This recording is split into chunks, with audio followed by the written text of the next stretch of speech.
The reason they like reading my stuff is that I've always got real life examples to prove what I'm saying. There's a lot of good people that listen to this podcast. Other than God and my family, deer hunting would be next in line on my list of priorities. From the bottom of our hearts, it's just fantastic and awesome to have the support that you guys are getting. People ask me about expandable broadheads and love swings.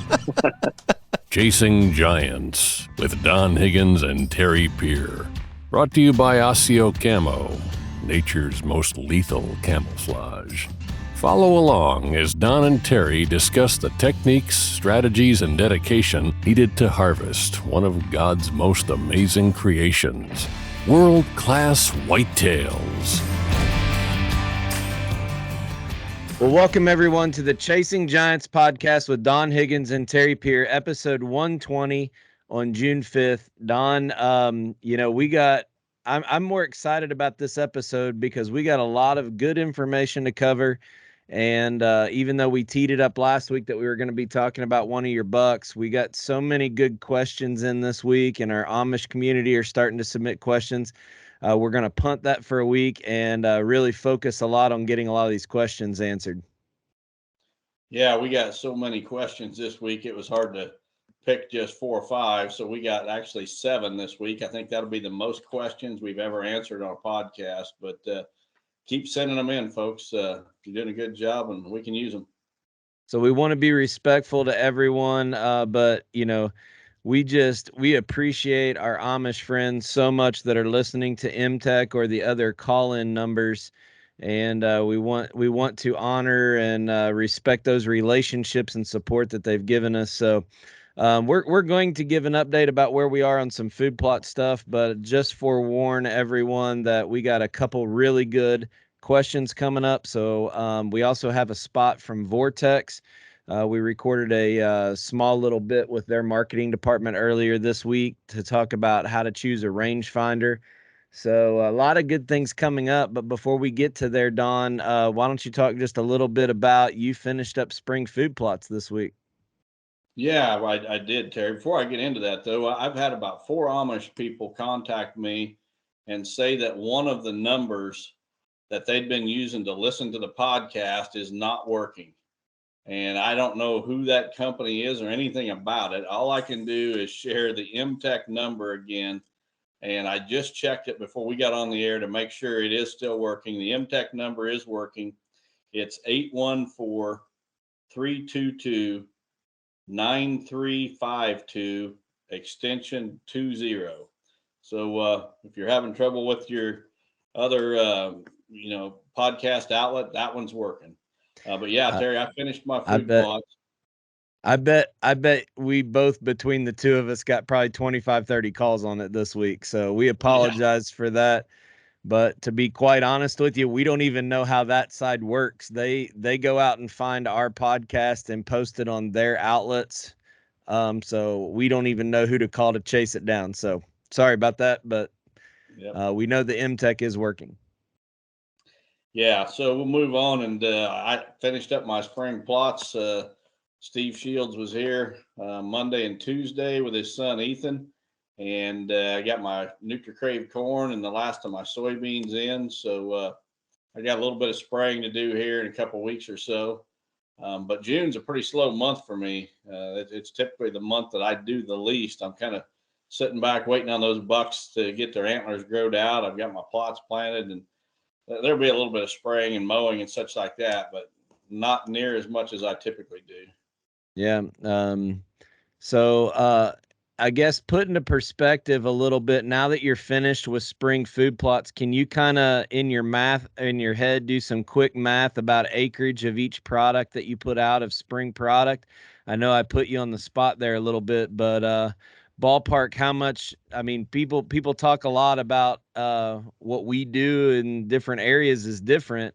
And with you being in the middle of big ag, I think it'll shock people sometimes when you talk about acreages. So try to do some quick math in your head. Well, soybeans is always my biggest acreage. I probably got on various 2 properties really where I plant plots at this time. I probably got 5 acres of soybeans. I've got probably 4 acres of corn, both NutriCrave and a new variety we are testing. I've got probably an acre of soil charge, the new product. Let's see what else I got. I planted a plot of sunflowers, which will be going into Deadly Dozen before season later this summer. You got any clover out? I've got some clover. I just planted another strip of clover this spring along one of my soybean plots. I think that pretty much covers it. Yeah, I think people would be really surprised that, they would think that you'd have 30, 40 acres of food plot. But again, I think that's where the misconception of everybody on the internet kind of listens to people and gets the wrong perspective. With you being out in big open ag country, those deer are dispersed with all of that row crop, and then, really funnel into your areas with the good bedding and habitat and plot diversity, especially in the late season, which is kind of the key to your property. I finished up just before last week. I think I have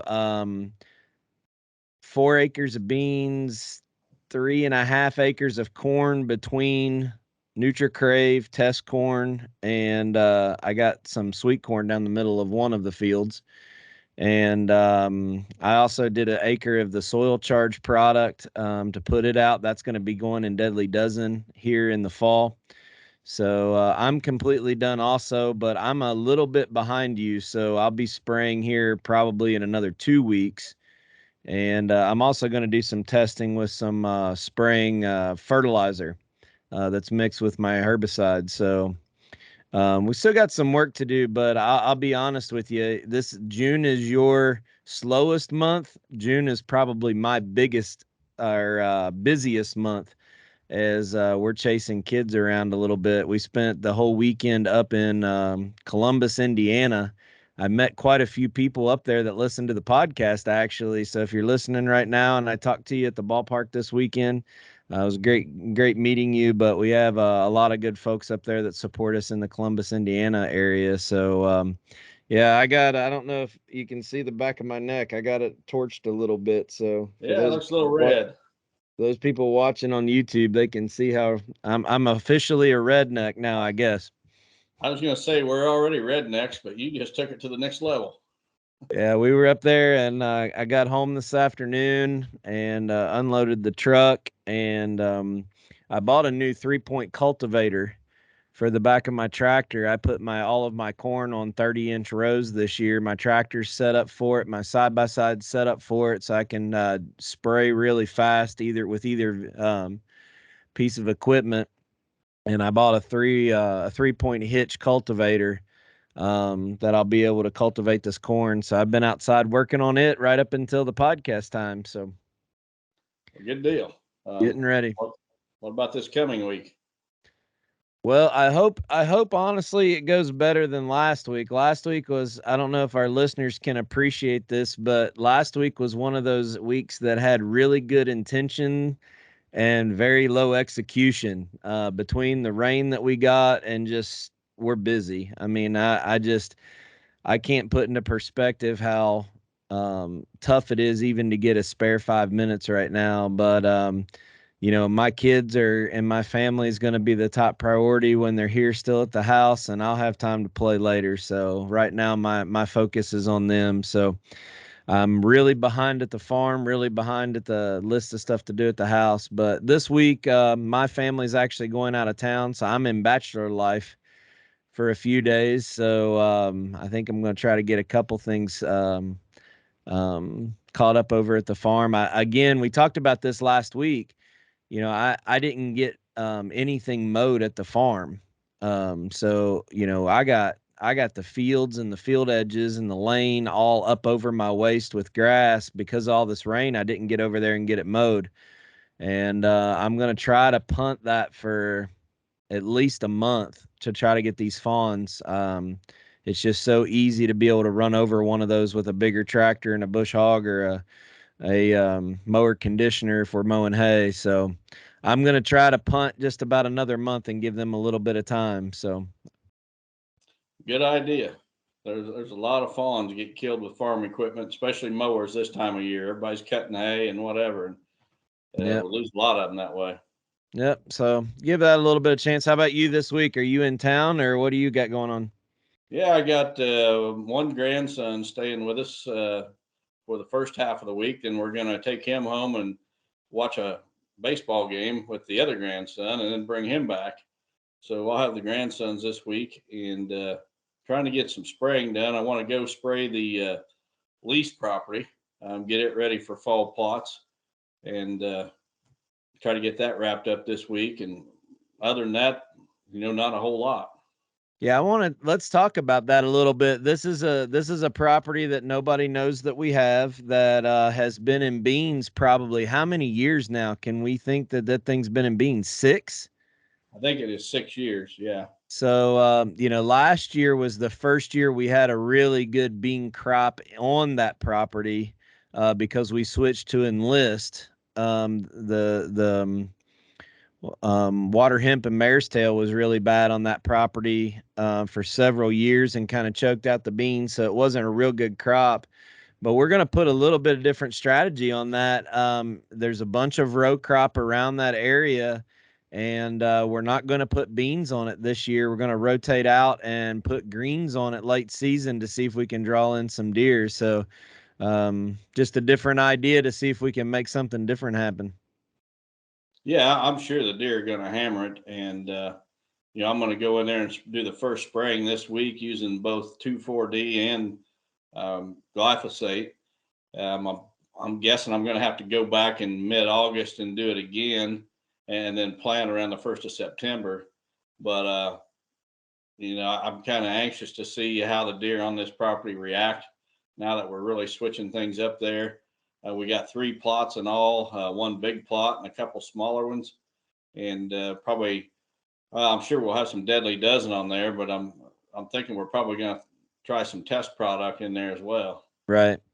And the whole purpose of spraying right now, we're not providing a food source. If really what we should have done is probably go in there and work ground and put soil charge in there, but it just wasn't an option for time for us. So we have to go to plan B. And I know a lot of people might be in this scenario where they want to put a fall plot in. Our goal with spraying now, even with the high price of herbicide, is keeping those weeds from going to seed and even fighting a bigger battle later. So we're just burning down everything. We have a lot of good food source around the property on neighboring properties with row crop, and the bachelor groups really are never there in the summer anyway. But we're going to try something a little bit different. We'll stay, keep everybody posted on that. So I think it's, the overall goal right now is just to keep the weeds at bay and not having them go to seed. So we don't have to fight that long term. That's absolutely right, Terry. We fought the weed issues on this property. And as you mentioned, we got a fairly good handle on them last year with the enlist beans that we planted there, but we don't want it to get ahead of us again. So we're going to stay on top of the weed issue and put that fall plot in. And I'm hoping next year that we can go in and go back to soybeans and just no-till right into our fall plot. That some of that's going to survive. We can go in there and spray it, never turn the ground over. And a lot of people don't realize it, but there's actually some weeds that don't like rye. That rye will keep, like water hemp and mare's tail. It will help keep them weeds at bay. So that fall plot that we're going to plant, those plants that are going to survive, like the rye, will come back in the spring and green up, and then we'll let it get a foot tall or so, maybe taller than that. And right as we're planting the soybeans, come in, and I have the planter or the sprayer on the front of the planter where the loader bucket goes, and then the planter, no-till planter behind. I will go in there next spring and I will spray and drill the soybeans all at once. And with having a residual in there when I spray as well, there's a good chance we won't have to go back and spray those soybeans. Right. And we have some good questions this episode about food plots, so I don't want to get too off track here and spend time answering the listeners' questions directly. So why why don't we take a quick break and listen to our folks, our friends at Osseogear. And for those of you who are not following Joe Miles and Osseogear, he's got a podcast out now. We encourage you to go listen to it. And he's even doing some bow testing now. You know, he did the debate with you about broadheads, and he's even tested out some different bows. So make sure you go out and follow Joe Miles Hunting and also Osseogear, their YouTube, Facebook, and all their other social media. And we want to thank them for the support of the podcast. OsseoGear introduces a premium line of bow hunting gear that is unmatched, pairing nature's finest camouflage with the best technological innovations. OsseoGear brings whitetail bow hunters the gear they need to be the best at their craft. The unique camouflage mimics the intricate feather pattern of North America's greatest predatorial creatures. Designed for invisibility, built for comfort, and engineered for function. Visit osseogear.com. That's ASIOgear.com to start shopping. Osseo Gear, prepare to be invisible. All right, Don. Well, we're like we said at the beginning of the episode, we're going to leave a lot of time for listener submitted questions on this one. So if it's okay with you, I'm going to jump on to the first question and share my screen and get the first couple here knocked out early. All right, the first one comes from Daniel Byler from Cherry Valley, New York. Daniel says, "Dear Don and Terry, I very much appreciate what you guys are doing, using your platform to spread the gospel and speaking your mind. I've heard you guys talk about everything a deer likes to eat except pumpkins. I live in an area where there are a lot of produce farmers and deer love pumpkins. Can you explain what's in a pumpkin that deer like? And what's your first pick for a fruit tree for deer and when to plant them? Thank you and God bless." Well, Daniel really got my wheels a turning, because he is not the first person that suggested to me that deer like pumpkins. So I'm going to put my reading glasses on here, and I did a little research about pumpkins, because I'll tell you what I'm planning to do. I just planted my NutriCrave corn, as I mentioned, just this past week, and I sprayed a good residual herbicide that's going to keep the weeds at bay. I'm pretty confident. But what I'm going to do after reading this question is I'm going to go out into my NutriCrave corn patch, and I'm going to take some 5-gallon buckets of dirt that have not been treated with a herbicide, and I'm going to make some mounds, and I'm going to plant some pumpkins out there and just see what happens. It may be a total failure.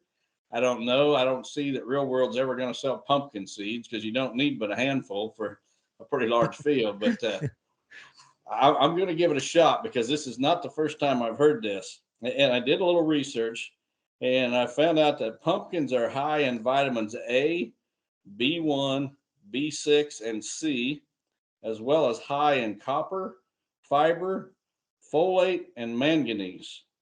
They also provide calcium, potassium, and magnesium. So those are a lot of different micronutrients that pumpkins provide. I'm guessing that probably those are nutrients that are lacking in a deer's diet, and pumpkins are one place that they found them. And like we've talked many times, a deer can balance his diet if he's got the plants there, or the ingredients to do so. And pumpkins might provide that weakest link in the whole nutrient chain, and got my wheels turning. So I'm going to try it and see what happens. But Well, I'm gonna bounce some questions off of you about this real quick. It's I don't know. I don't have enough experience with pumpkins, and nobody around me grows them. But if I know pumpkins, the plant dies off really early, and then you have the melon or the pumpkin there that's going to rot in the field. So I don't know that planting a field of pumpkins is going to provide, number one, the diversity, nor the full season, food plot that some products will do. But I really like the strategy of putting it out there, is if it's adding to the existing diversity that you have with a food plot. Or, Dr. Strickland talked about a deer going over to a briar patch and eating stems off of it, because that was the one thing in that tissue analysis that he didn't have access to. So I really like the idea of putting something out just to push the diversity out a little bit more. yeah, I don't ever see myself planting a pumpkin patch. I think controlling the weeds would be a nightmare. And but Yeah, I'm willing to try it. I think if we can get it to grow within that NutriCrave cornfield, well, that ought to, I mean, like you said, that's just adding another food source on the same acreage, and it's not really costing you anything as far as space.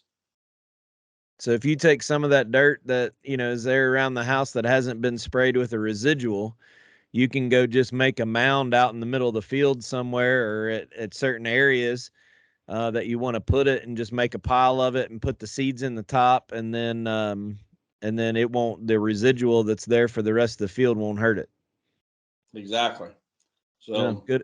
I'll That's a keep good idea. everyone posted how it works, but it may be a total failure. It won't be the first Hopefully, time, but hopefully, hopefully we see some social media posts about this. I'm excited to hear how this goes. You ought to take a hill of it and put it there in the soybean or the sunflower patch too. See if you can see anything there from closer to the house, and keep an eye on it. hey, that's a good idea. I will do that actually. Um, Moving on, Daniel had a second question about what's my first pick for fruit trees and when to plant them. And Daniel, that's going to vary depending on where you're at. Here, where I'm at personally, probably my top two choices would be persimmons and pears. The time to plant those is going to be really in the fall. This is the time of the year right now when you need to be preparing for a fall tree planting. So you go out there at this time of the year, take some plastic flags and stick them exactly where you're going to plant your trees, and then go in there with a hand sprayer and spray around each one of those flags to kill all that vegetation. So when you come back in the fall, you've got a bare spot.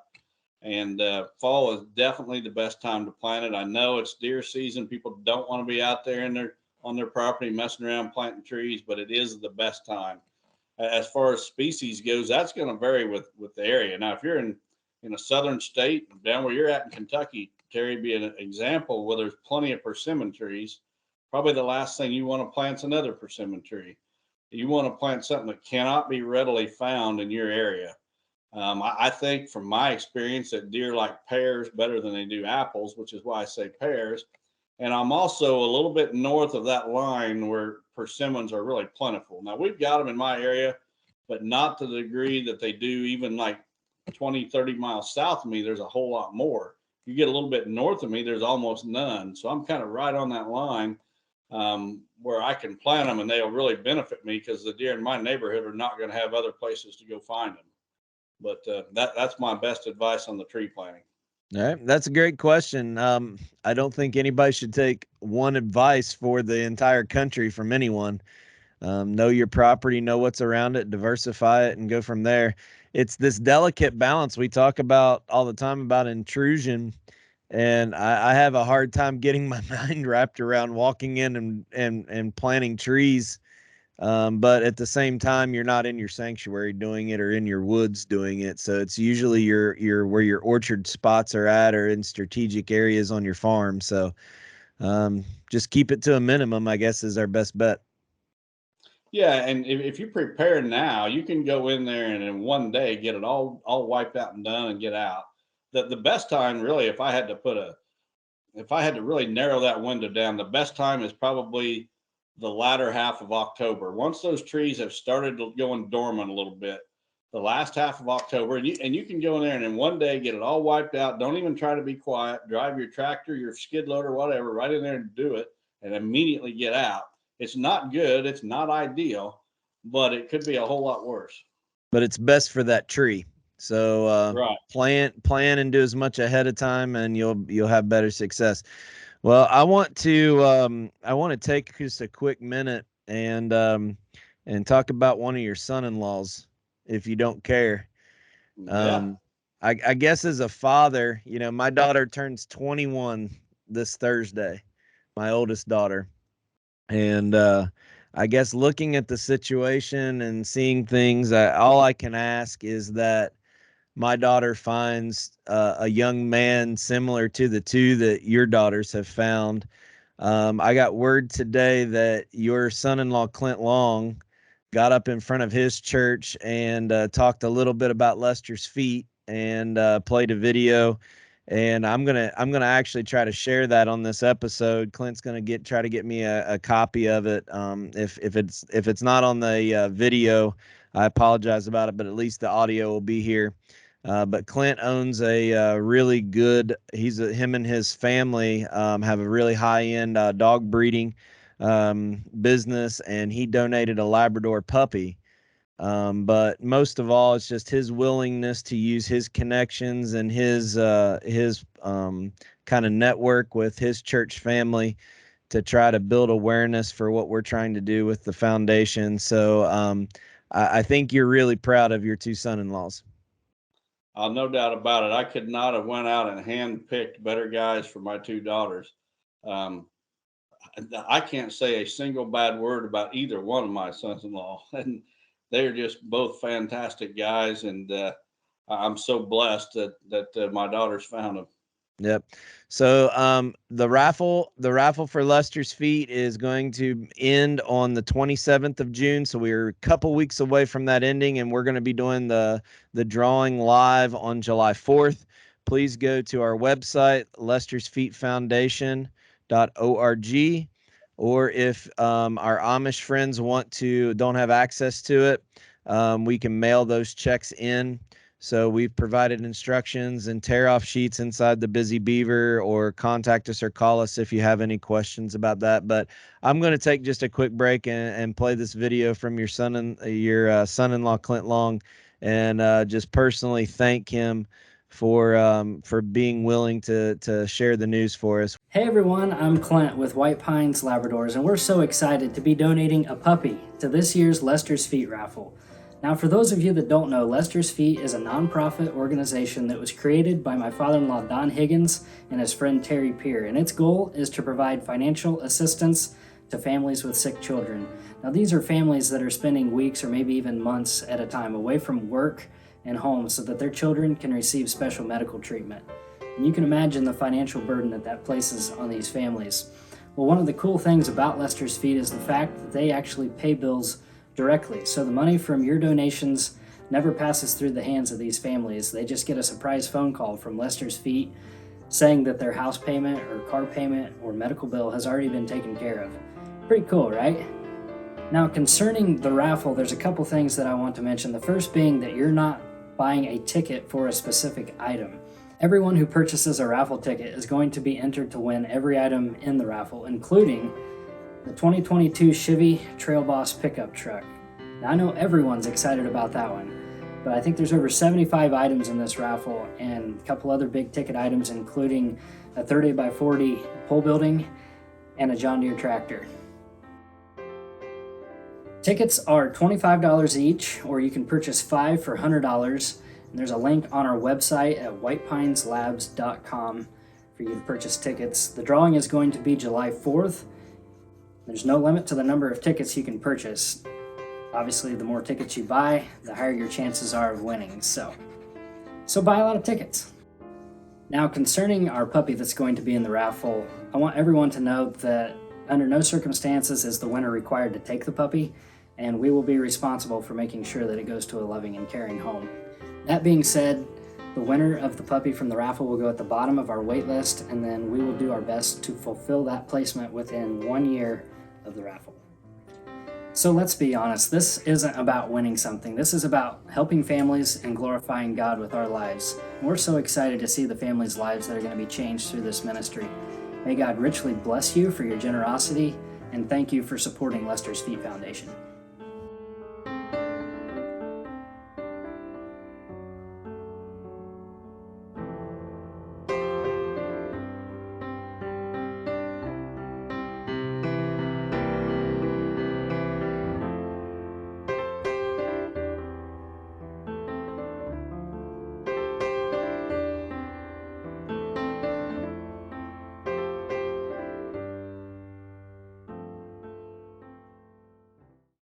All right, Don. So we're going to move on to question number 2. I'm going to share my screen for you so you can get that read out. Okay, this one comes from Isaac Strawn from Utica, Pennsylvania. Isaac says, this is my first year to do a food plot. So how do I know where to find a good place to put it? Thanks for all you guys do. Well, Isaac, most properties, you are limited to good food plot locations. You want to look for an area that's open, where the plants can get plenty of sunlight and also have no competition down in the root zone from trees, bushes, other plants. I've seen a lot of plots where guys leave trees standing out in the middle of their plot. They'll clear a plot, they leave these trees randomly scattered. I do not like that idea whatsoever. Those trees shade that plot, and the roots just suck so much moisture and nutrients away from the plants that I would just as soon have a wide open plot. So you need to find an area that's wide open, but also that is relatively flat.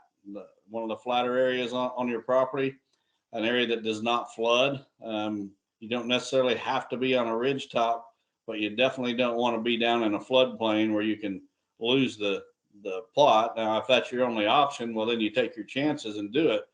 But open, flat, and no flooding. Those would be the three things I would look for. One of the biggest gimmicks that's ever hit the hunting community is these throw and grow type products where you walk in the woods and throw seed down on the ground and grow a food plot in the middle of the in the middle of the woods. And I'm going to let you just rant for about 45 seconds on this, because we get the question time after time, what kind of plots or what kind of product do you have to plant in the woods? And waste of money. That crap is absolute garbage. I'm telling you, that I don't even know who came up with that idea, but I promise you it was not to help their customer. It was to take their customer's money. We get asked, like you said, about, what do you got for a throw and grow? What do you got that'll work here, there in the woods? Nothing, people. There's nothing. We don't have anything, and neither does anybody else. And if they're trying to tell you they do, you don't ever want to go buy anything from them because they can't be trusted. We don't have it, and nobody else. That's fantastic. You know, you can get some ryegrass to grow in the floorboard of your truck if there's some moisture in there, but there's not going to be anything that's going to attract or provide nutrients to a deer. So yeah, I find it amazing that just more products continue to pop up that appeal to the eyesight or the nose of a consumer versus what it really does to the deer herd. So when you're talking about something that is always going to lose the battle for root systems underneath the ground and nothing that's going to get sunlight, trust us. We're in business to sell food plot seed, and we're going to absolutely decline to take your money because we'd rather you spend it somewhere else on a better investment than that. So I'm not going to say any more. I'm just going to leave it. Well, our third question today is from an Amish person that wants to be anonymous, and I want to take just a quick second and encourage our Amish folks that are listening on MTech or some other means that's perfectly fine. You don't have to leave your name. Whether you put it in the letter or not, we obviously don't have to mention it. I appreciate that about our Amish friends. But Don, real quick before I share my screen and you read this question, why don't you remind anyone that does not have access to chasinggiants.com to submit a question where they should mail those to in order to get us to use it on the air? Right. We much prefer that you submit it online at chasinggiants.com because it's just a whole lot easier for me to keep organized. But if you do not have that option, you can write your question down. Be sure to include your name, your address, and what size T-shirt you wear. I got several letters this week that did not have anything about the T-shirt. So if I would use those questions, I don't know what to send those people. But you want to send that written submission to Real World Wildlife Products, P.O. Box 55 in Arthur, Illinois, and the zip code is 61911. And something else I want to throw out is that if you want your question to be used, don't write me a 7-page biography about your deer hunting experience for your entire life. Folks, I've got to type out whatever you send to me. And the briefer it is, BioFarm.com is your source for farm, recreational properties, rural homes, and more. Now, here is Don Higgins with this week's featured property. Well, welcome to the BioFarm.com segment of the Chasing Giants podcast. We're happy to have Wayne Keller on the phone with us tonight, and Wayne's got an update on some upcoming auctions that you need to pay attention to, and also an awesome property that we want to feature this week. Wayne, how's it going tonight? Doing fine. How about you, Terry? Good. We spoke a little bit earlier, and you were at your grandson's baseball game, and you're taking a little bit of time out to record this segment. We just appreciate you taking the time to do this, and I hope our listeners enjoy hearing about these properties and different things going on with BioFarm. So talk first a little bit about these auctions coming up and give people a little bit of a teaser and where to go to watch out for them. Well, you can go to BioFarm.com. We've got one coming up on June the 11th, 200 acres. Down on the Ohio River in Hardin County. We've got 61 acres of pasture and a little bit of wooded down in Iron County, Missouri. We've got a home and 5 acres here in Randolph County, Illinois. And we've got several auctions that will be coming up over the next week or so that are not on the web yet. But big one that I have right now, I have a 1,971 acres in Williamson and Johnson County, Illinois. Belongs to the city of Marion, Illinois. They originally purchased this to build a lake on for the city water supply, but the Sierra Club and the Corps of Engineers and so forth got into it and put a halt to it, and they've been fighting it for the past 35 years, and they finally said, I surrender. Wow. Sell it. It's a very rugged property. Sugar Creek runs through the middle of it. It's about 5 miles long, anywhere from 3 mile wide to a few hundred feet wide places. 52 mile of property line. Mm-hmm. There's no railroad bed that runs the length of it. It has a trail on it in a lot of the areas, but again, it's a pretty rugged property, and would make a pretty good hunting property, but there's been some logging done on it over the years, but again, good wildlife habitat. Well, that's a lot of acres. Normally, we don't feature properties that have that many acres, but the thing that I see about it is if somebody wanted to go in with a group of people and lock up a lot of land to keep that intrusion away, that would be a potential opportunity for this. Or you could buy it and then possibly resell sections of it, I would assume, keeping what you would want in the manageable area you want, and whether you wanted that to, build a house on, vacation property, right, or do whatever you wanted with that opportunity. So this is one tract that's going to be sold as one lot, correct? Right, that's correct. The minimum opening bid on this is $1,015 per acre, and that is the reserve. Once we get that bid, the auction becomes absolute. Yeah, so that means that this thing could go cheap, and there's not going to be a reserve at the end that says, you guys aren't high enough. So no, and once that first bid is made, well, then it becomes absolute. Right. So, again, for you guys that want to go in with some buddies and buy a property, for somebody who wants to look at a bigger tract of land and lock it down, and for somebody who's looking maybe as an investment to go in and look at it and then sell back part of it and try to make some of your money back, this property has pretty much everything you want. And, we know that the city has had it for, you said it's been tied up for 35 years trying to make this thing work. Is that right? Approximately 35 years, yeah. What a story. I haven't heard anything like that before. So, and you said this property overlaps 2 different counties. So when folks go to the BioFarm website, is it listed under both counties, or what do they need to do there? Oh, well, it's on the front page. Okay. All of the auctions are right on the front page. They can scroll down and see it. Okay. It's at the little town of Creel Springs, and again, 2 counties.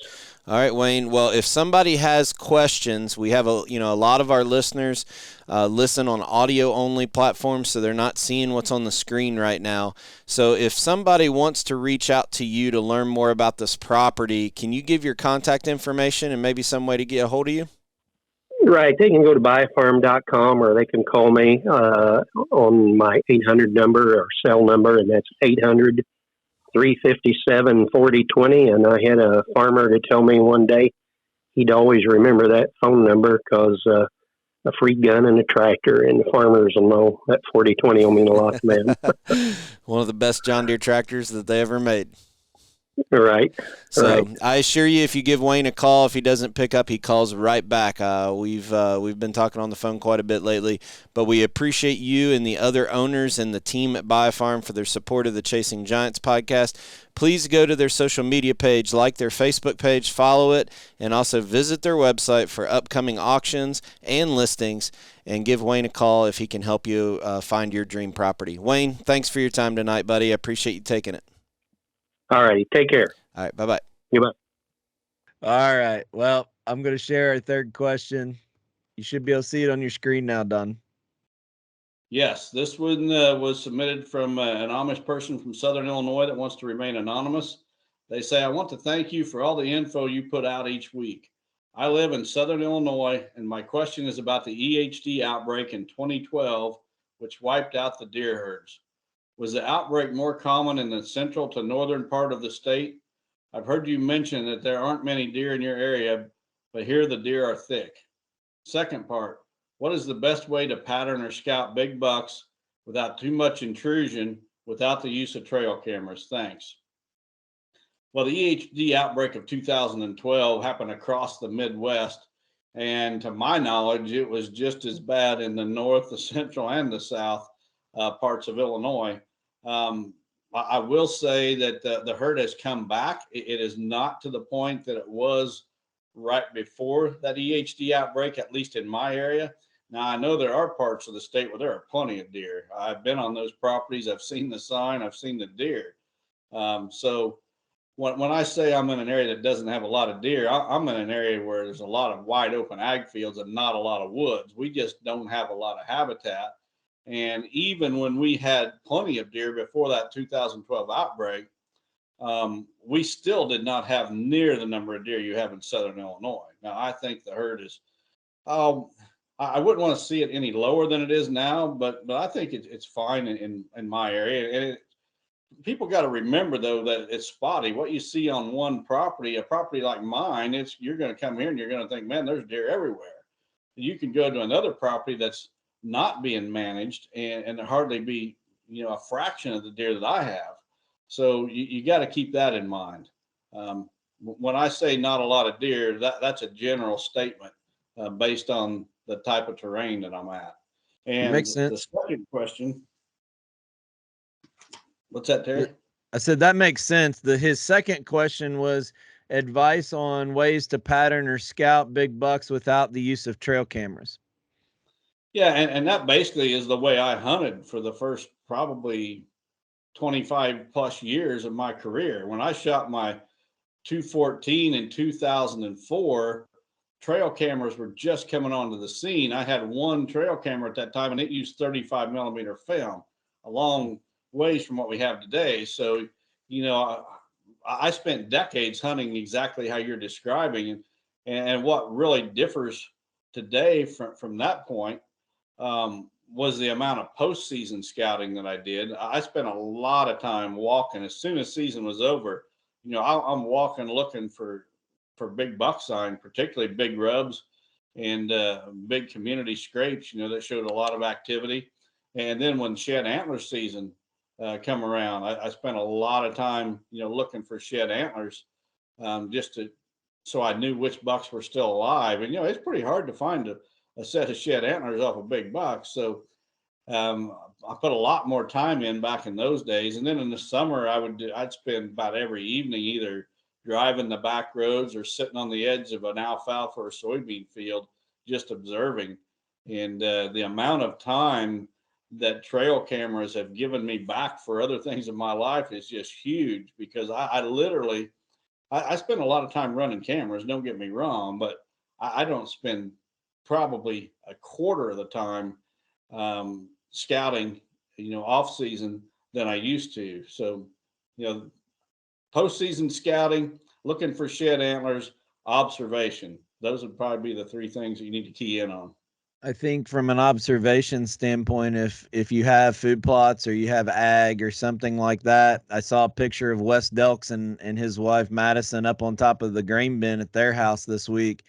When you can have a good pair of binoculars or something that you can overlook, big areas like that, it's a fantastic way to get an idea but not getting in there and ruining it with the intrusion part. So if you can find a high spot on top of a grain bin, barn, roof, bluff, or you've even had clients, or I think you've seen properties where was it that you saw that tree stand up in the a TV tower or something that was way up where he could glass everything?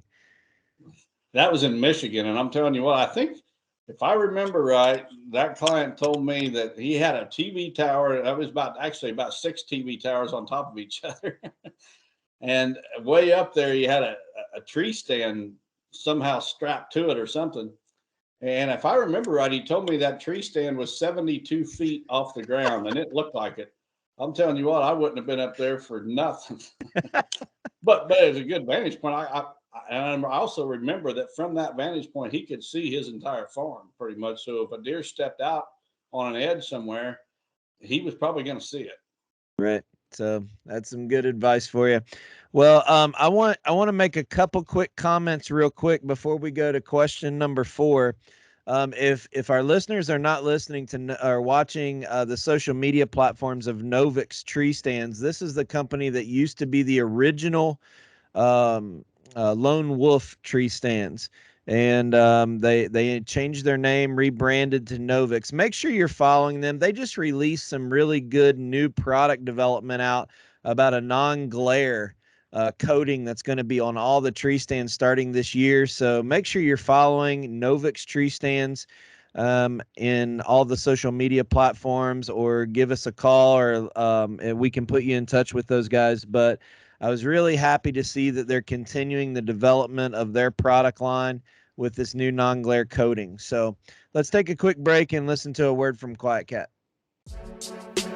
Hey, Spinks from Quiet Cat here in our virtual showroom space, where you can connect with a product expert and learn all about our bikes, our accessories, and what makes Quiet Cat the leader in off-road electric bikes. Schedule a live session today by clicking in the link below or going to quietcat.com/meet.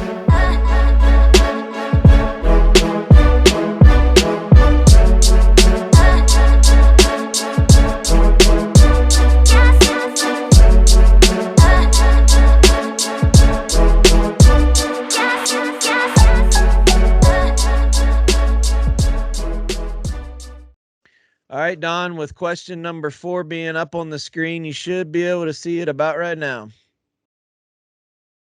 Yeah, this question comes from Brent Plumsky from Sauk Rapids, Minnesota.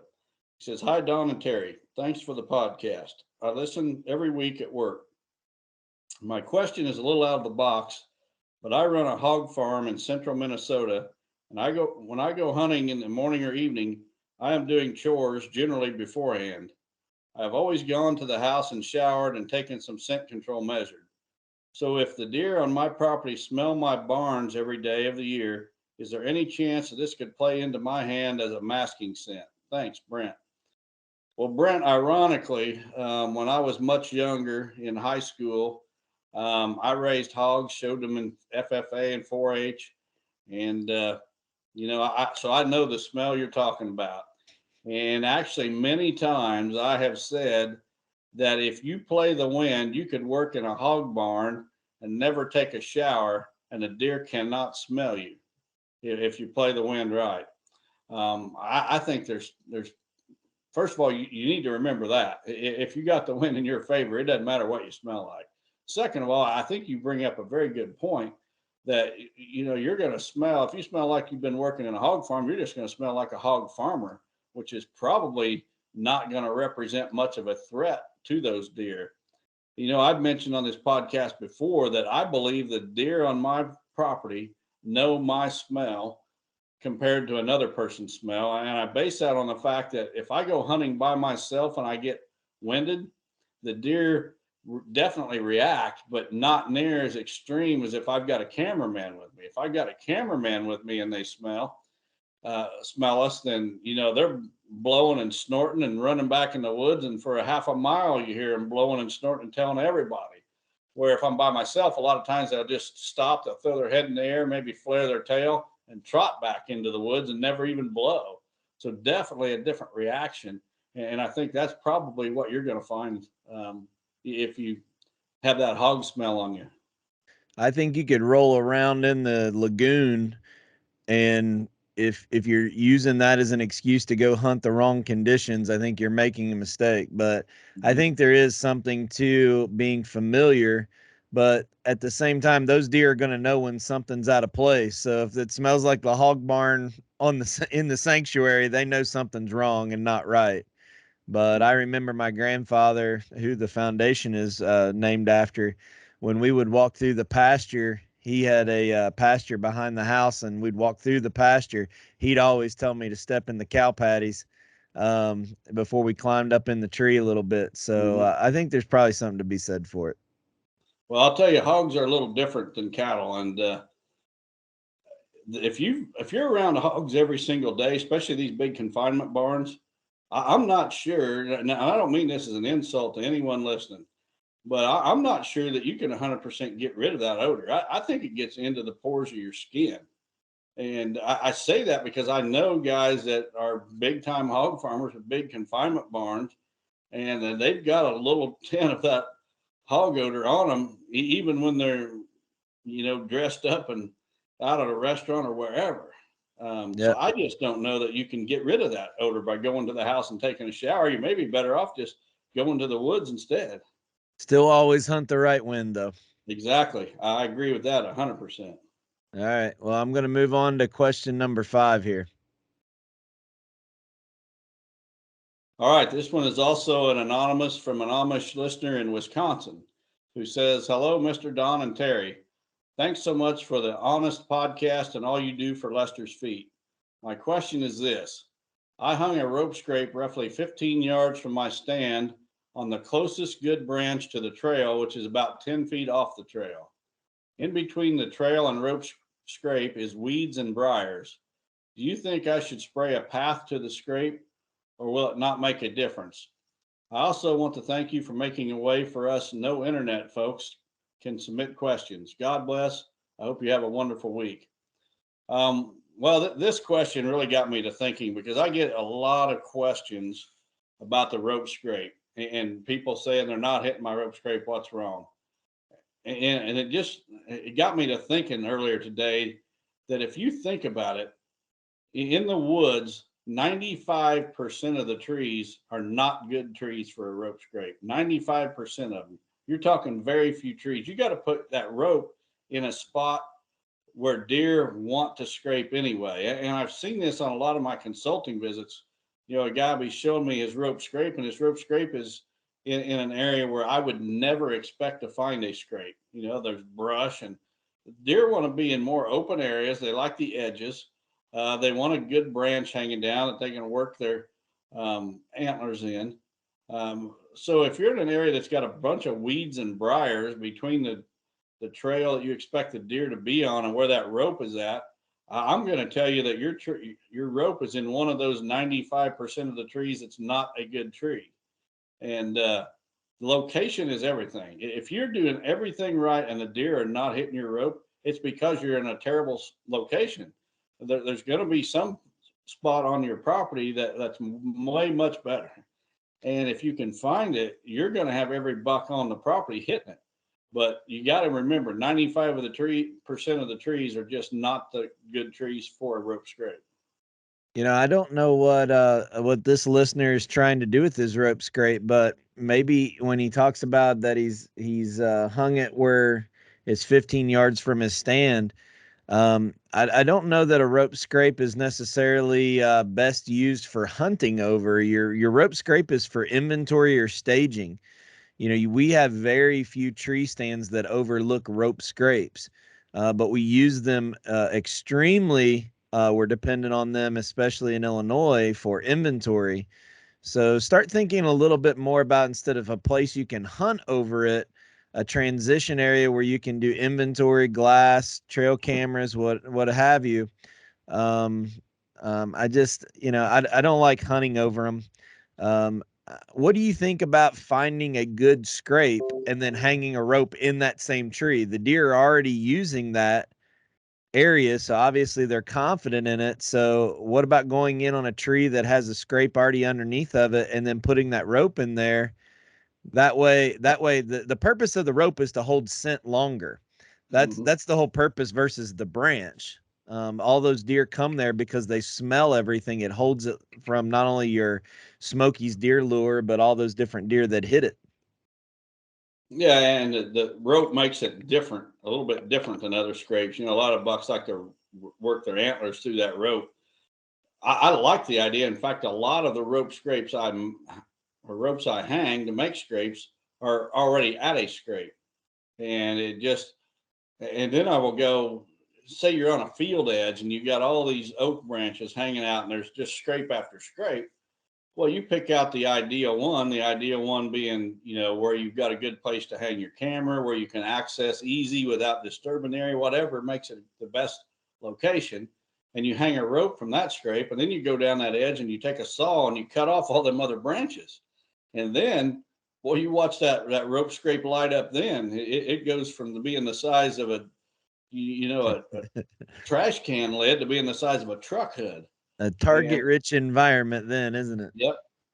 So, I mean, it's not just a matter of hanging a rope from a tree branch and throwing some scent on it, and boom, you're in business. It's a little bit more complicated than that. All right, that's great. That's great advice. And for those of you who have watched the rope scrape video that Don has on his Higgins Outdoors Chasing Giants YouTube channel, I think there is a section of that where we talk about choosing the right place for it. So check that out if you haven't seen it. Questions 6 and 7 are very similar. So. And one of them is a little bit long. So we're going to end the show with those two questions kind of combined and kind of answer them at one time. But I mentioned it last week that one of the worst habits that I have is forgetting stuff and losing stuff. And I lost my rangefinder somewhere along the line at the end of the season last year, and I was on Vortex's website trying to figure out which one I was going to buy recently. And I had this idea. It's like, I'm not sure which one best suits me for my needs. And Vortex is awesome. If you call their number or send them a chat, they have a team of people that'll help you. But I thought it might be good content for the podcast that we recorded a quick episode with them. It's only about 3-4 minutes long. We're going to take a quick break and play that as our friends from Vortex talk a little bit about rangefinders and the benefits of the different series. So we're going to take a quick break and play that right now before we come back for the last two questions combined to end the podcast. Well, hey, everybody. As promised, this week we got our friends at Vortex Optics on the Chasing Giants podcast to talk about rangefinders, and I'm honored to have Mark take a little bit out of his time of his day to get on here and help us a little bit. Mark, I know you're busy, but I tell you what, the worst problem I have is I lose stuff all the time, and I've lost my rangefinder sometime at the end of the season. Father's Day is coming up. My wife wants to know what she's going to get me.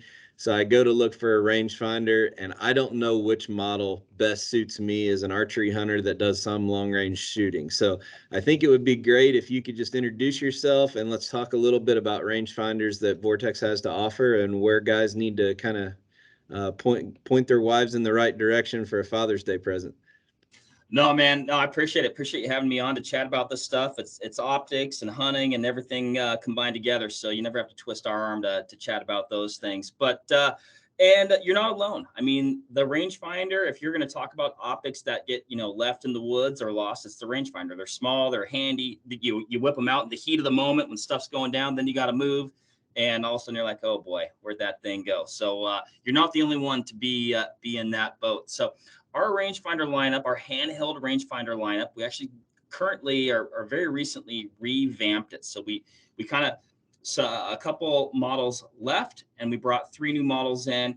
And really part of that was to, number one, improve their performance overall, as well as from a nomenclature standpoint, make it easier to digest for customers and dealers and everybody else. So we've got our new Crossfire HD 1400, our new Diamondback HD 2000, and then our new Viper HD 3000. And then we still have the Razor HD 4000 in the lineup, which is certainly one of my favorites as well. So, if you're going to look at these cost wise, the Crossfire is going to start at $199, then you're going to go to $299 with the Diamondback, $399, and then we'll step up there for the Razor HD 4000. But they all feature illuminated displays. They all have a really, really sound optics. As you go up in price, you're going to increase performance as with anything else. But and as their nomenclatures denote, the max reflective range is in the name of that rangefinder. So, 1400, 2000, 3000, 4000. That's going to be your max reflective range. Gotcha. So let's start with just the guy that is a die-hard bow hunter, right? He's not going to gun hunt. He needs to know, those yardages in the Midwest inside of, 40 yards to make sure he's dialed in, whether he's using an adjustable one sight pin, sight on his bow, or just the basic hunting. Is that where the Crossfire really comes in versus, I know it's got a 1400 yard range. Is it yards or meters? Which way is it? So that's going to be yards. You Okay. can, put them, So meters. the diehard archery guy, where does he fall in versus the guy that's trying to shoot 1,000 yards with a decked out 6.5 Creedmoor or 408 Shytac? Not that that's my dream gun or not. We could get off on a tangent on that. Yeah, I might as well completely derail from the start, right? The good news is all of them are going to work famously. Some of that's going to come down to, the budget of the person, what features they're looking for in the rangefinder, optical quality, how much they value optical quality in the rangefinder. They all do a really, really good job. The Crossfire, though, one thing that is actually nice about it for bow hunting, in contrast to the other three models, it actually has a 5x magnification versus 7x with all three other models that we have in the lineup. So you're going to get less magnification, but like you're talking about for bow hunting, for the shorter yardages, that can actually be an asset. So yeah, obviously 1400 yards, that's well beyond where I'm going to shoot a bow. So it's gonna get you through, pretty much any situation that you encounter.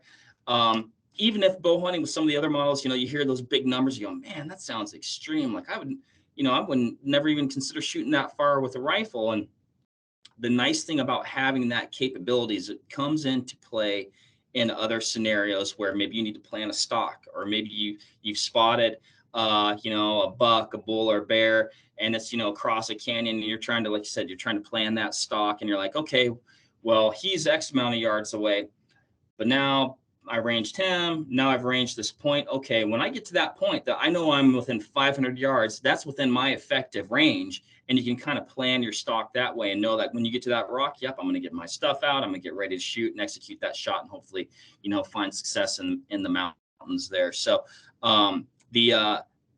also with increasing that max reflective range, it's just going to enhance the performance at those shorter ranges at the same time, I know one of the things that was kind of revolutionary in the range finding components was being able to play the angle. So, if you're at a steep angle, it's a different yardage than I think what they call line of sight. Do all three of these have that capability, or do you gain that with a different model?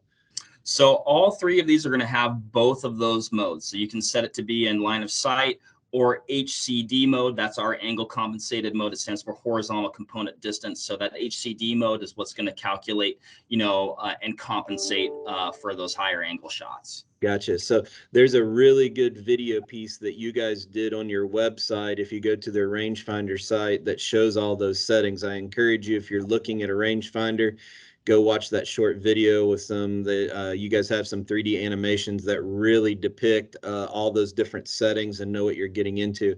I got to say before we sign off that you guys do one of the most fabulous jobs in the industry, not just in the optics, but in all of the outdoor industry, about creating great content with your all's podcast platforms, your social media, especially from an education standpoint. So if you're not following Vortex or Vortex Nation podcast, make sure you're going out there and following these guys. Great content, whether you're into 3-gun, whether you're into tactical, whether you're into long range shooting, or even bow hunting. You guys bounce around to a lot of different subjects, content, people on there that is really educational. But I can't thank you enough for your time. Maybe here in a couple weeks we'll get you on, and as Velvet Fest comes up, we talk a little bit about spotting scopes and binoculars, if you're okay with that. No, that sounds great, man. No, we appreciate the time and the kind words and the plug for the content. So can't thank you enough. All right. Well, make sure you go out and follow Vortex on all their social media platforms, and stay tuned as we kick off the rest of the show. All right, Don. Well, thanks for our friends at Vortex doing that. If you like that kind of content and want us to do a segment every once in a while, we're not going to turn this into just a revolving door of those. But you know, they'll gladly accept an invitation to come on and talk about binoculars or spotting scopes or something like that. So if you want to leave a comment or send Don or I a message, if you like that kind of content on the podcast now and then, please do so. We'd like to have your feedback. So with that, let's move on to question. I think what's the plan? Are you going to read 6 and 7 back to back and then answer them, Don? Yeah, let's do that. Let's just read them both. All right. They're both basically the same topic, but a little bit different. All right. So I'll share them, and if we need to put them back up on the screen, I can. Okay. The first one comes from Moses Blank from Gordonville, Pennsylvania. He says, "Hi, Don and Terry. In the last podcast, you mentioned how the deer go for the healthy corn before the GMO corn. And I heard from some other people, and I love that. That shows we will have a better chance at having more deer and probably better deer on our property if we plant good food and stay away from spraying as much as we can. Let's think about the cows. They can't pick which hay or grain they're going to eat like the deer can. And I can say the milk is better from cows that are grass-fed and organic versus cows that must eat GMO corn or anything that was sprayed. You also mentioned about people that use the roller crimpers. You said the crimpers will get muddy like your cultipacker did if it's wet. I don't think I can agree with that. You're not rolling the soil, you're rolling the cover crop down. You said there will be a lot of rollers available for cheap in 3 years. I would like to know what makes you say that. We have been making roller crimpers for 16 years and we keep getting busier every year. Not because we force people to buy them, but because they work and they want to buy one. It's like you said, there is a certain stage to roll the cover crop. You don't want to roll too early, otherwise it probably won't kill everything. I don't want to tell anybody how to do their food plots. I just wanted to mention some of the information I have. Thanks for what you're doing with Lester's feet." So that would have been question number 6 from Moses Blank. The next question, number 7, it comes from Jake Justice from Beaver Creek, Ohio. And he says, "Don and Terry, fertilizer costs are the topic of 2022. What are your thoughts on crimping food plots? Is it the new here to stay food plot technique or just a fad? I noticed another company came out with a smaller, more affordable crimper targeting the average food plotter, and I'm hearing people talk about it more and more. One influential show host claims that within 4 to 5 years of crimping and no-till drilling, you could eliminate the need to add any lime or fertilizer altogether. I do believe it is better for soil health over disking, but I'm not convinced anyone could completely cut out fertilizer and have the same results. The upfront cost for buying a crimper would have to cut fertilizer inputs noticeable to make it worthwhile. Have you or any of your clients tried this method? What are your thoughts? If it makes sense to go this route, how many acres would you have to be planting to make it worth the investment? We currently have about 3.5 acres of clover, about 8 acres of annuals. I just purchased my first tractor, a newer 55 horsepower Mahindra, and I'm looking forward to seeing my wife's face when I tell her I need another $30,000 for a crimper and a no-till drill. Good luck to you both this fall. Cheers, Jake Justice." So before we get into the crimpers, Moses had a question about GMO crops versus non-GMO, and see if I can find that here. Yeah. You want me to put it back on the screen? Well, I got some notes here. I printed out too. Okay. There is no doubt that deer prefer non-GMO crops. I mean, You can ask anybody that grows non-GMO in an area where there's a lot of GMO crops, and the deer will be in the non-GMO 100 times. Well, I don't know about 100 times, but significantly more than in the GMO crops. And it's just, I don't even think it's debatable anymore. Now, he goes on and he talks about, cows having better milk if they're what they're fed and such. I don't know about that. I don't know if there's any tests that's been done, but I can tell you without a doubt that they prefer the non-GMO. So let's move on to the question about the crimpers, and I'll start with what Moses said in his submission, because apparently he manufactures these crimpers, and I think that crimpers. I mentioned this last week. I think they're great for people that have the time and the freedom to jump on their tractor on any given day and go work their plots. Most food plotters do not have that luxury. They've got full-time jobs. A lot of them don't even live on the same property where their plots are. Some of them live hours away, and they might only, have one opportunity in the spring to go do their plots. I think that roller crimpers have their place, but I don't think that that place is as widespread and significant as what we've been led to believe. I remember it's probably been at least 20 years ago now, maybe longer than that, 25 maybe, where no-till was the rage in the farming industry, even around here where I'm at, where it's relatively flat, very fertile soils. And a lot of guys were buying no-till drills specifically or especially for their soybeans. They would no-till those soybeans into the corn stubble. Today, that rarely happens. Almost all the ground in my area that is farmed gets worked.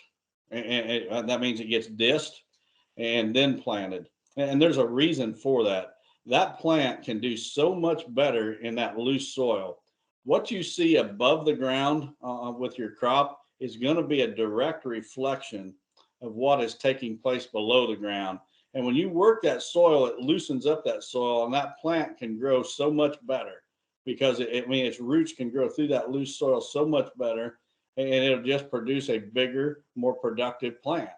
With that said, that there are regions where no-till has its place, especially you get in areas like where you're at in Kentucky, Terry, where there's significant grade or slope in some of these fields. I see it in Iowa a lot. There's some there's some fields that are being farmed that I almost call them mountains. It's almost a mountainside, and no-till would definitely have its place there. But for anyone in the industry or wherever to just say this is the way to go, no matter where you're at, I think is a pretty broad statement, very inaccurate, and probably more cases than where it is accurate. I don't think you meant any disrespect to people like Moses that are trying to build a business or a product that is in that. It's going back to the fundamentals of consumer behavior. And in your comment that I think probably got Moses a little wound up, if I had to guess, is when you said that in 3 years you'd be able to buy a bunch of them cheap. And that is all of the consumers that don't do their research about when the right time to crimp is, how to do it. They're all going to buy it, make these investments, and it's going to fail.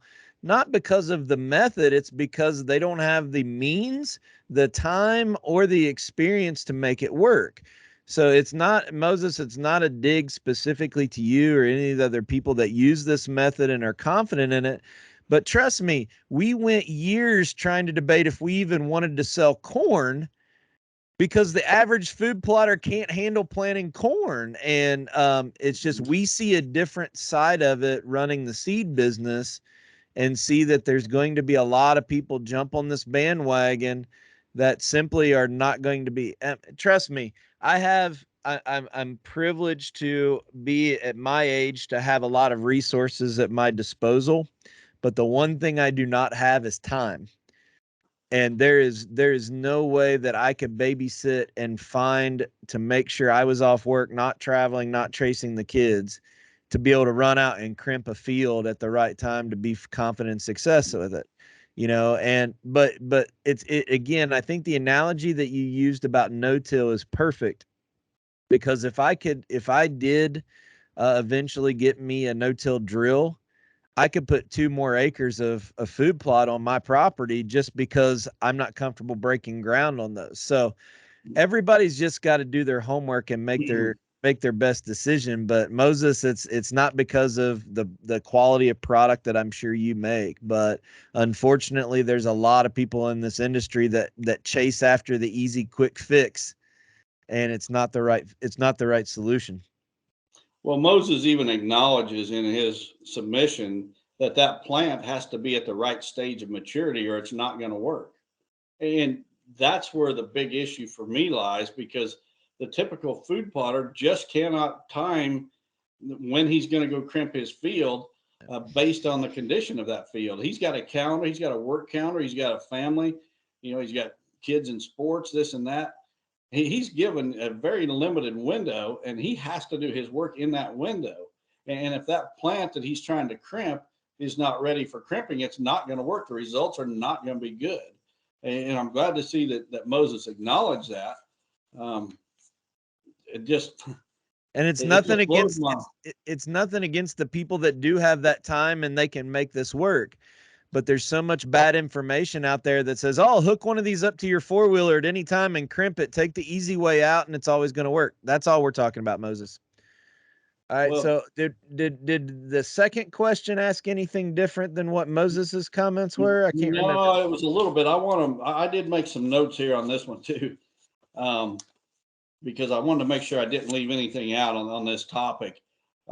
Jake says one statement he made was one influential show host claims that within 4 or 5 years of crimping and no-till drilling, you could eliminate the need to add any lime or fertilizer altogether. I don't buy this whatsoever. There is absolutely no way that just roller crimping your plots is going to save you fertilizer and lime, especially the lime situation. Now you can build up your soil and you can make it better than it is today. But are you ever going to get it, depending on what you're starting with, that there's places that it doesn't matter. You're never going to get to the point where you cannot use fertilizer. And a good example is corn.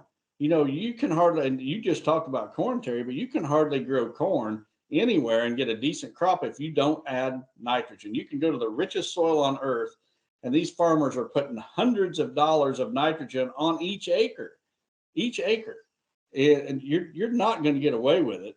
And what we talk about this influential show host that he referred to, I'm just going to say something about the whole crimper industry, if you will. The videos that you're going to see on the internet promoting these crimpers, you're going to see a guy going out there on the perfect day with the crop that he's crimping at the perfect stage. And he's going to roll it over and it's going to look like a flat carpet. Then he's going to come back, you know, a little while later, and you're going to see the soybeans or whatever he's planting popping up through that mat of rolled over rye. What about all the times when things aren't perfect? You don't see those videos. These videos are a sales pitch to get you to buy not only the crimper, but they want to sell you that crop first. They want to sell you that rye seed, and then they want to sell you the next seed that you're going to put on top of that after you crimp it. It's a whole industry whose goal is to take your money. Now, again, I want to say this again. These roller crimpers work fantastic in certain situations and in certain regions of the country. That does not mean they are the best. I guarantee you they're not the best option in my part of the world. Yeah, I was watching before we left for the ball field this morning, I was watching a Larson Farms video. And for those of you who don't know who Larson Farms is, Don and I have gotten to know some of those guys. They attended the master class, but you know, they're big row crop farmers. And I think, if I'm not mistaken, Eric, who you met that was at the master class, he was putting down 120 or 160 pounds of nitrogen per acre today on their video. And the input costs, when you start thinking about these big row crop farmers that have $500,000 tied up in planters and tractors, and then who knows how much in sprayers and spreaders. And you look at them, and some of them you watch a YouTube channel out in Kansas, and they're all no-till. Then you go up to Minnesota, and they're still doing tillage. Then you go down into Pennsylvania, they might be doing something different. Why is that? These farmers are paying more money on equipment than your house that you're living in because of what they have to do on the conditions on their fields. And trust me, they're going to go with the least fixed cost of inputs per acre that they can. But it doesn't mean that all of them are no-till, that all of them are doing tillage, that all of them are crimping, that all of them are dropping cover crop out of a crop duster plane. Everybody's being different based on what their ground conditions are. And food plot consumers continue to amaze me that they'll spend thousands of dollars every year because somebody that has a condition nothing even close to what they have and says it's something that everybody's going to be doing. It absolutely baffles me. Well, and the idea that disking soil is a bad thing is totally false too, because they're trying to say that growing these crops each year and just crimping them over, and each year you do the same thing, and you're going to eliminate herbicides, you're going to eliminate fertilizers, you're going to eliminate lime. It's just total garbage. I mean, when you disc up a crop and you turn that soil over and that dead plant gets buried under the surface, that plant is breaking down. That's putting your organic material into the soil to become organic matter, and that breakdown of that organic material actually produces nitrogen. You get a little bit of nitrogen from that. It is not a bad thing to be disking the soil, and I'm not sure. Somebody did a fantastic job of selling this whole idea to the food plotting industry. And again, it's got its place, but there's the majority of food plotters, this is not the way to go. And just like the majority of the row crop farmers, it's not the way they go either. Now, I have never, ever, not one time have I seen a crimper in my neck of the woods. I haven't seen one. I've never seen one in use. I've never seen one sitting on a lot, an equipment lot. I don't know of I personally don't know of anyone in my area that even owns one, farmer or food plotter. So but that ought to tell you something. In another area, it might work. So yeah, again, it's places. It's nothing against, and again, I want to reemphasize this. It's nothing against the people that are trying to provide a product or a service for somewhere where it works. We're not bashing you. We're bashing the people that blindly spend money on something that's they don't know what they're getting themselves into. It's more a comment about the consumer. You have to educate yourself. And Don and I talk about building a relationship with your local farmers. If somebody really wants to know how to do food plots, build that relationship with that farmer that's in your local area. And then you can make decisions about what to do on a food plot with a product. But that's your best resource. Your ag extension office and your local farmer that's down the road will shave years off of your food plotting experience. And it also comes down to the crop you're going to plant. Not only the area you're in, the type of soil you have, but the crop you're going to plant. So I'm not against no-till. In fact, a lot of my plots are no-till. My soybeans are no-tilled in. But my corn, I work that soil to get a good stand of corn. And, corn's I wouldn't call it a high maintenance crop, but it's a high input crop. It's expensive. And I want to give that crop the best chance it can to produce a good crop for me. Soybeans are not near as critical as far as planting methods and things like that. So I no-till them. I no-till my fall plots. But I will probably always work the ground and plant my corn in work ground. I don't know how much more we can say about it, but as usual, we probably made people mad, but not our intent. We're just trying to be honest. I don't think we made Jake Justice's wife mad, because I don't think she's going to let him go spend $30,000 on a crimper and a no-till drill now. Toys are fun. I enjoy my toys. I was outside working on mine before we recorded tonight. So, well, people just gotta. The best advice on all this, you already said it, Terry. You need to look at what the farmers in your area are doing. If it's so great, the farmers are so far ahead of the curve compared to food plotters. If it's so great, the farmers are already doing it. You know, we're probably, even the best food plotter is probably a decade behind the top farmer in his area. And no doubt most of about it. 45 years behind. No doubt about it. We're using, I mean, the equipment we're using doesn't even compare to what these farmers are using with their, their GPS planners and all that. They're running 10 miles an hour with a who knows how many row planner with a singulation rate of like 99.6% and optimizing every square inch of that field based on input costs. We have no clue what we're doing compared to these guys. Nope. So watch your local farmers. If you see your local farmers all rolling out roller crimpers, and maybe you need to consider buying one. All right.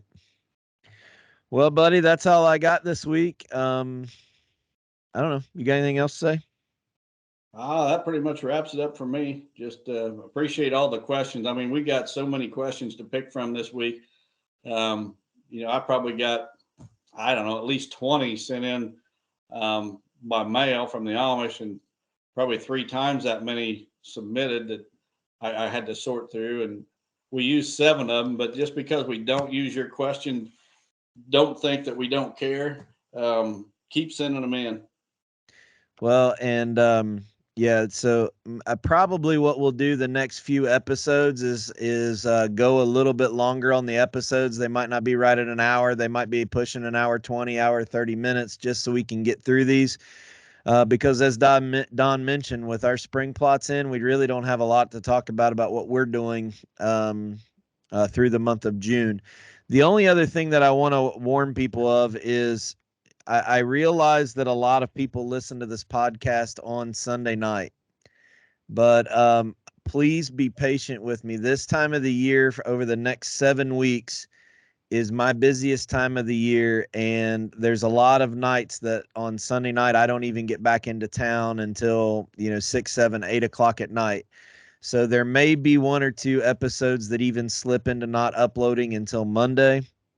Or they're going up late Sunday night. So I know you guys send us comments all the time about how you want them earlier on Sunday. I do my best, but just forewarn you, don't freak out if it's not up until early Monday morning, or maybe even sometime Monday over the next few weeks.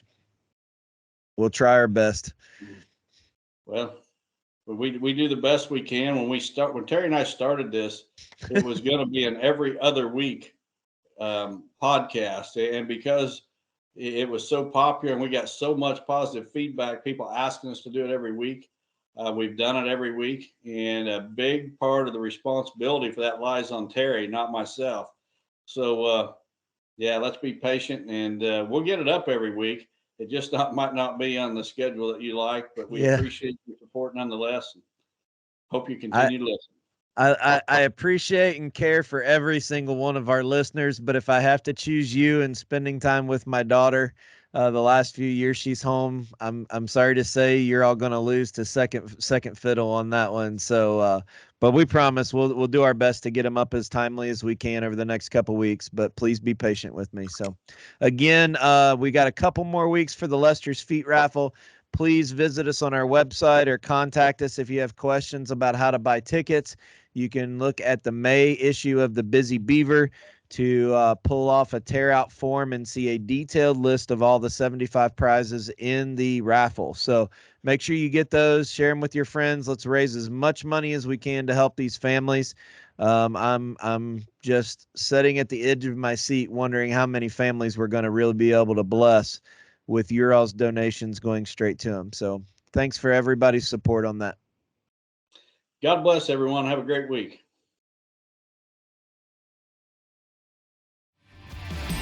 Chasing Giants has been brought to you by Osseo Camo, BioFarm Real Estate Company, 360 Hunting Blinds, Victory Chevrolet, Real World Wildlife Products, Matthews Archery, Novix Tree Stands, Gingerich Tree Farm, WildlifeFarming.com, Quiet Cat, and Vortex Optics. Thanks for listening, and tune in next week for another episode of Chasing Giants.